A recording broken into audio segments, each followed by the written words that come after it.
Hello friends, welcome to Indian study पर आपका स्वागत है। दोस्तों, जैसा कि आप सभी लोग जानते हैं, मैं पॉलिटी यानी कि संविधान आप लोगों को पूरा पढ़ा रहा हूं, जिसमें राष्ट्रपति, उपराष्ट्रपति, संसद, लोकसभा, राज्यसभा ये सभी आपका हो चुका है। अब हम राज्य विधानमंडल की ओर आगे बढ़ते हैं। सबसे पहले हमारा टकराव होगा राज्यपाल से। तो आज की इस वीडियो में राज्यपाल के बारे में जितने भी इंपॉर्टेंट टॉपिक बन सकते हैं या जितने भी इंपॉर्टेंट क्वेश्चंस बन सकते हैं, सारे आज की इस वीडियो में हम कंप्लीट करेंगे। आप सभी लोग जानते हैं, जो पॉलिटी का जो रोल है ना यूपीएसआई में, वो मूल विधि से ज्यादा है।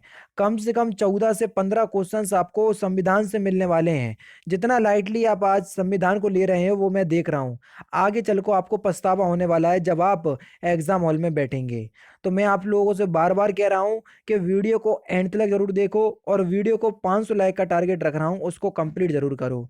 तो आज हम राज्यपाल के बारे में पढ़ेंगे, सारा कुछ इसमें कंप्लीट कर लेंगे और इंपॉर्टेंट क्वेश्चंस भी हम लगा लेंगे। तो चलिए देख लेते हैं। लेकिन वीडियो स्टार्ट करने से पहले मैं आपको बता दूं, दोस्तों, अगर आप घर बैठे यूपीएसआई की तैयारी करना चाहते हैं तो अनअकैडमी आप लोगों के लिए उत्तर प्रदेश के अंदर जितनी भी आगामी परीक्षाएं उनके लिए कोर्स लेकर के आ चुकी है। यूपीएसआई का फाउंडेशन कोर्स जो कि 8 मार्च से स्टार्ट होगा, 6 मंथ का ये कोर्स होगा। और मैं आप लोगों को बता दूं, इसमें अनअकैडमी के टॉप एजुकेटर आपको अलग अलग सब्जेक्ट पढ़ाएंगे। यूपी ट्रिपल एससी का भी पीईटी का भी कोर्स चल रहा है, आरओ का भी कोर्स चल रहा है, यूपी पीएससी प्रीलिम्स का भी बैच चल रहा है। अगर आप यूपी ट्रिपल एससी कैटेगरी के अंतर्गत कोई भी एक कोर्स को परचेज करते हैं तो आप सभी कोर्स को एक्सेस कर पाएंगे केवल एक ही कोड के साथ या एक ही सब्सक्रिप्शन के साथ। कोर्स को खरीदते समय अपने चैनल का नाम इंडियन स्टडी रेफरल कोड की जगह अप्लाई कीजिएगा तो आपको इंस्टेंट 10% का डिस्काउंट प्राप्त हो जाएगा। अब देख लेते हैं पूरा टॉपिक, जो कि अनुच्छेद 152 में निहित है। जी हाँ दोस्तों, किसी भी राज्य के लिए राज्यपाल होगा, ये अनुच्छेद 152 में निहित है। ठीक है। और 52वां जो अनुच्छेद है ये राष्ट्रपति से है, इसके आगे एक लगा दो तो ये हो जाएगा किसी भी राज्य के लिए राज्यपाल। तो इस तरीके से आप याद कर सकते हैं। ठीक है। तो चलिए स्टार्ट करते हैं और पहले क्वेश्चन की तरफ बढ़ते हैं। तो पहला क्वेश्चन कि राज्य सरकार का कार्यकारी अध्यक्ष कौन होता है। तो देखो, राज्य सरकार का कार्यकारी अध्यक्ष कौन होता है, तो इसमें भी दो क्वेश्चंस बनते हैं जिसमें बच्चे कंफ्यूज होते हैं। उन दोनों क्वेश्चंस को मैं अभी हाल ही क्लियर कर दूंगा। तो राज्य सरकार का कार्यकारी अध्यक्ष की बात करें तो वो राज्यपाल होता है। लेकिन अगर आपसे पूछा जाए कि राज्य सरकार का वास्तविक अध्यक्ष कौन होता है, तो वास्तविक अध्यक्ष होता है आपका मुख्यमंत्री। इसके बाद में मुख्यमंत्री पढ़ाऊंगा तो आपको सारा कुछ समझ में आएगा। राज्य सरकार का कार्यकारी अध्यक्ष कौन होता है, राज्यपाल। लेकिन राज्य सरकार का वास्तविक अध्यक्ष कौन होता है, मुख्यमंत्री। जिस प्रकार से केंद्र सरकार का कार्यकारी अध्यक्ष कौन होता है, हमारा राष्ट्रपति, लेकिन केंद्र सरकार का वास्तविक अध्यक्ष कौन होता है, प्रधानमंत्री। समझ गए। तो इसी प्रकार से यहां पर भी है। भारतीय राज्यों में राज्यपाल की नियुक्ति कौन करता है, तो भारतीय राज्यों में राज्यपाल की जो नियुक्ति करता है वो करता है राष्ट्रपति। जी हाँ दोस्तों, राष्ट्रपति के प्रसाद पर्यंत ही ये राज्यपाल कार्य करते हैं किसी भी राज्य में। ठीक है। और इनको जो राज्यपाल है, इनको जो शपथ दिलाता है वो उस राज्य का मुख्य न्यायाधीश, जिस भी राज्य के ये राज्यपाल बनने जा रहे हैं। नेक्स्ट क्वेश्चन, निम्नलिखित में से किसको हटाने का प्रावधान संविधान में नहीं है। तो गवर्नर यानी कि राज्यपाल को हटाने का जो प्रावधान है वो संविधान में नहीं है, क्योंकि गवर्नर या राज्यपाल जो हैं ये राष्ट्रपति के प्रसाद पर्यंत काम करते हैं। राष्ट्रपति जब चाहे इनको हटा सकता है, राष्ट्रपति जब चाहे इनका तबादला एक राज्य से दूसरे राज्य में कर सकता है। ये सारे जो शक्तियां हैं ये राष्ट्रपति के पास होती हैं। नेक्स्ट क्वेश्चन, राज्य सरकार का संवैधानिक प्रमुख कौन होता है। तो राज्य सरकार के संवैधानिक प्रमुख की अगर हम बात करें तो वो होता है आपका राज्यपाल। चौथा ऑप्शन आपका बिल्कुल करेक्ट है। नेक्स्ट क्वेश्चन, समान रूप से राज्यपाल का कार्यकाल कितना होता है। देखो, इसमें दो क्वेश्चंस आपके बनते हैं, दोनों ही आपको बता दे रहा हूं, आपका कंफ्यूजन हमेशा के लिए खत्म हो जाएगा। जब राज्यपाल का कार्यकाल पूछे और चारों ऑप्शंस वर्षों में दिए हों तो आपको 5 वर्ष आपको आंसर लगाना है। लेकिन कहीं आपको एक ऑप्शन ये दे दे कि राष्ट्रपति के प्रसाद पर्यंत, तो आपको फिर प्रायोरिटी जो देनी है वो देनी है आपको राष्ट्रपति के प्रसाद पर्यंत। ठीक है। एक्चुअल में राज्यपाल का जो वास्तविक कार्य होता है वो 5 साल का होता है, लेकिन राष्ट्रपति जब चाहे राज्यपाल को हटा सकता है, जैसा कि मैंने आपसे बोला, और राज्यपाल का कार्य बढ़ा सकता है। ठीक है। और राज्यपाल एक ऐसी पद होता है कि एक से ज्यादा राज्यों के राज्यपाल का जो कार्यभार है वो एक राज्यपाल संभाल सकता है। ठीक है।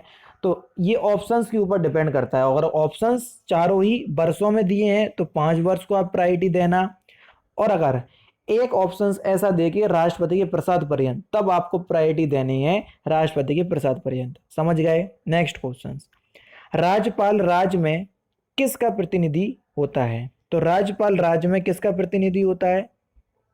तो ये होता है आपका राष्ट्रपति का। जी हाँ दोस्तों, अगर किसी भी राज्य में राष्ट्रपति शासन लागू है तो उस राज्य की देखरेख जो है वो कौन करेगा? राज्यपाल करेगा। हालांकि शासन लगा है राष्ट्रपति शासन, इसलिए राज्यपाल को राष्ट्रपति का प्रतिनिधि कहा जाता है। नेक्स्ट क्वेश्चन, उपराज्यपाल की नियुक्ति कौन करता है? तो उपराज्यपाल की जो नियुक्ति है ये भी राष्ट्रपति करता है। पहला ऑप्शन आपका बिल्कुल करेक्ट है।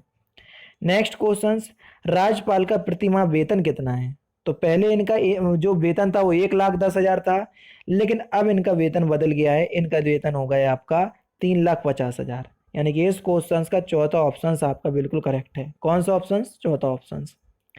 किसी भारतीय राज्य की राज्यपाल से संबंधित निम्नलिखित में से कौन सा कथन सत्य नहीं है, यानी कि गलत है? देखो, वह राष्ट्रपति के द्वारा नियुक्त होता है, तो ये तो आपको सही है। वह 5 वर्ष तक पद पर रह सकता है, बिल्कुल ठीक है ये भी। यदि संबंधित राज्य की विधायिका उसे पद से हटाए जाने की प्रस्तावित पारित करती है तो उसे पद मुक्त किया जा सकता है? नहीं भैया, ये गलत है, क्योंकि अभी हाल ही मैंने आपको बताया कि राष्ट्रपति को हटाने की राज्यपाल को जो हटाने की शक्ति जो है वो केवल और केवल राष्ट्रपति के पास है। तो विधायिका से इसका कोई मतलब ही नहीं है, तो इसलिए तीसरा ऑप्शन सही हो जाएगा।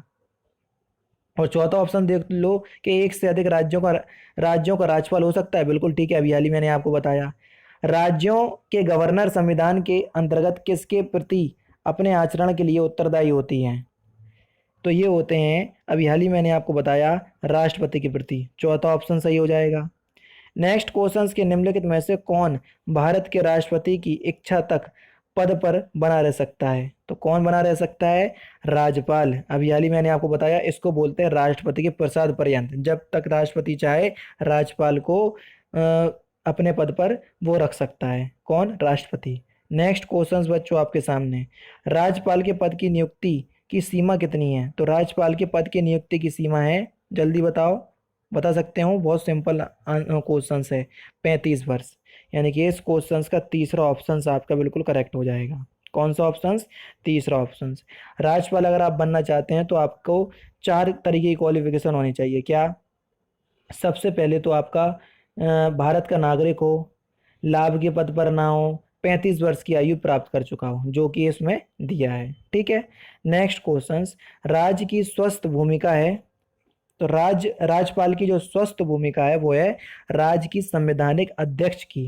पहला ऑप्शन आपका बिल्कुल करेक्ट है। गवर्नर द्वारा जारी किया गया अध्यादेश 123 अनुच्छेद में है, लेकिन ये जो आपका अध्यादेश है ये काय में है? ये राष्ट्रपति द्वारा जारी किया गया अध्यादेश, अनुच्छेद 123। अब इसी को हम क्या कर दे रहे हैं? अनुच्छेद 213। तो 213 वाला जो अध्यादेश है वो गवर्नर द्वारा जारी किया गया अध्यादेश है। किसके द्वारा मंजूर किया जाता है? तो गवर्नर द्वारा किया गया अध्यादेश किसके द्वारा मंजूर किया जाता है? तो आपका जो सही आंसर हो जाएगा वह हो जाएगा आपका विधानमंडल। विधानमंडल में विधानसभा, विधान परिषद और राज्यपाल होता है। अगर किसी राज्य में, जिस राज्य में अध्यादेश जारी किया जा रहा है, अगर उसमें विधान परिषद है तो उसकी भी मंजूरी जरूरी है। समझ गए? अनुच्छेद में मैंने आपको बता दिया। किसी राज्य के राज्यपाल को निम्नलिखित में से किसकी शक्ति प्राप्त नहीं है? विधानसभा का सत्रावसान करने की ये शक्ति तो प्राप्त है, विधानसभा भंग करने की ये भी शक्ति प्राप्त है, विधानसभा स्थगित करने की ये नहीं है, रोकने की। तीसरा ऑप्शन आपका करेक्ट है। नेक्स्ट क्वेश्चन, राजमंडल के अनुमोदन के बिना राज्यपाल का अध्यादेश कितनी अवधि तक जारी रहता है? तो राजमंडल के अनुमोदन के बिना राज्यपाल का जो अध्यादेश है वो कितनी अवधि तक जारी रहता है? तो आपका जो सही आंसर हो जाएगा वह हो जाएगा आपका, यहाँ पर 6 वर्ष दिया है, हालांकि 6 वर्ष तो आपका गलत हो जाएगा, यहाँ पर लिख लो 6 सप्ताह। कितना? 6 सप्ताह तक। वर्ष को सप्ताह में तब्दील कर लो, 6 सप्ताह तक। दूसरा ऑप्शन करेक्ट हो जाएगा। नेक्स्ट क्वेश्चन, निम्नलिखित में से कौन भारत के राष्ट्रपति की इच्छा तक पद पर बना रह सकता है? तो अभी हाल ही आपको बताया, रिपीट क्वेश्चन है, राज्यपाल। नेक्स्ट क्वेश्चन के राज्यपाल का मुख्य सलाहकार कौन होता है? तो राज्यपाल का मुख्य सलाहकार होता है कौन? मुख्यमंत्री उस राज्य का। दूसरा ऑप्शन करेक्ट है। नेक्स्ट क्वेश्चन, किसी राज्य में राज्यपाल की नियुक्ति संविधान के किस अनुच्छेद के तहत होती है? राज्यपाल की नियुक्ति पूछा गया है, पद नहीं पूछा गया है। पद के लिए अनुच्छेद 152 बताया, तो नियुक्ति के लिए अगर हम बात करें तो वह अनुच्छेद 155 के तहत। तीसरा ऑप्शन करेक्ट है। नेक्स्ट क्वेश्चन, भारत के किसी राज्य की राज्यपाल बनने की प्रथम महिला कौन थी? भारत के किसी भी राज्य की राज्यपाल बनने वाली प्रथम महिला, तो वो थी आपकी सरोजनी नायडू। ये उत्तर प्रदेश की राज्यपाल बनी थी। तीसरा ऑप्शन करेक्ट है। नेक्स्ट क्वेश्चन, राज्यपाल विधान परिषद के कितने सदस्यों को मनोनीत कर सकता है? तो राज्यपाल विधान परिषद के 1/6, जबकि विधानसभा में एक एंग्लो इंडियन को मनोनीत करता है। विधान परिषद में 1/6 और विधानसभा में एक एंग्लो इंडियन। ठीक है, तो ये भी आप याद कर लेना। तीसरा ऑप्शन करेक्ट है फिलहाल तो। राज्यपाल सोने के पिंजरे में रहने वाली चिड़िया के समान है, यह कथन किसका है? तो ये जो कथन है या ये जो पूरा वाक्य है, ये है किसका? इंपॉर्टेंट क्वेश्चन है सरोजनी नायडू का। दूसरा ऑप्शन करेक्ट है। नेक्स्ट क्वेश्चन, राज्यपाल विधान परिषद में अधिक से अधिक कितने सदस्यों को मनोनीत कर सकता है विधान परिषद में? तो जैसा कि मैंने आपको बताया कि उस विधान परिषद में जितने सदस्य हैं उसका 1/6। तो सपोज कर लो जैसे उत्तर प्रदेश की विधानसभा परिषद में कितने सदस्य हैं? 100। तो 100 का 1/6, तो यानी कि कोई निश्चित नहीं है, क्योंकि विधान परिषद की जो सीटें हैं वो जनसंख्या पर आधार पर आवंटित होती हैं। तो हर राज्य की अलग अलग विधान परिषद की सीटें हैं, तो इसलिए निश्चित संख्या नहीं है। ठीक है। नेक्स्ट क्वेश्चन, राज्यपाल विधानसभा में आंग्ल भारतीय समुदाय के कितने सदस्यों को मनोनीत कर सकता है या करता है? तो मैंने अभी हाल ही आपको बताया, आंग्ल समुदाय यानी कि एंग्लो इंडियन को एक सदस्य को मनोनीत करता है। पहला ऑप्शन करेक्ट। लास्ट क्वेश्चन के राज्यपाल कौन निम्नलिखित में से किस प्रकार की शक्ति प्राप्त नहीं है? राज्यपाल को विधायी शक्ति है, कार्यपालिका शक्ति ये भी है, सैन्य एवं राजनीतिक शक्ति ये नहीं है, क्योंकि ये शक्ति राष्ट्रपति के पास है। तीसरा ऑप्शन सही हो जाएगा। तो दोस्तों ये थे आपके 25 ऐसे इंपॉर्टेंट क्वेश्चंस जो कि आपके राज्यपाल से संबंधित हैं। अब आपको राज्यपाल के बारे में सारा कुछ समझ में आ गया होगा। उम्मीद करता हूँ कि एक एक पॉइंट आपका क्लियर हुआ होगा। ठीक है, अब मैं आपसे क्वेश्चन पूछ रहा हूँ, उसका आंसर आपको कमेंट बॉक्स में बताना है। हाल ही में राजस्थान के राज्यपाल बदले हैं, तो राजस्थान के राज्यपाल कौन है? आप लोग मुझे कमेंट बॉक्स में बताना।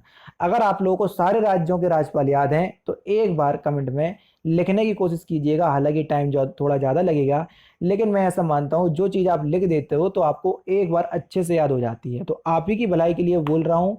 बेसिकली मैंने जो क्वेश्चंस पूछा है कि राजस्थान के राज्यपाल कौन है वो बताना चाहो तो वो भी ठीक है। अगर प्रत्येक राज्य के आपको याद है तो वो भी आप बता सकते हैं। तो दोस्तों फिलहाल की वीडियो में सिर्फ इतना ही। अगर आपको वीडियो पसंद आए तो प्लीज़ दोस्तों वीडियो को लाइक कीजिए, शेयर कीजिए और साथ ही साथ मेरे चैनल को सब्सक्राइब करना ना भूलें, क्योंकि मैं रोजाना इसी तरह के वीडियोस आप लोगों के लिए लाता रहता हूँ। नमस्कार दोस्तों, जय हिंद, जय भारत।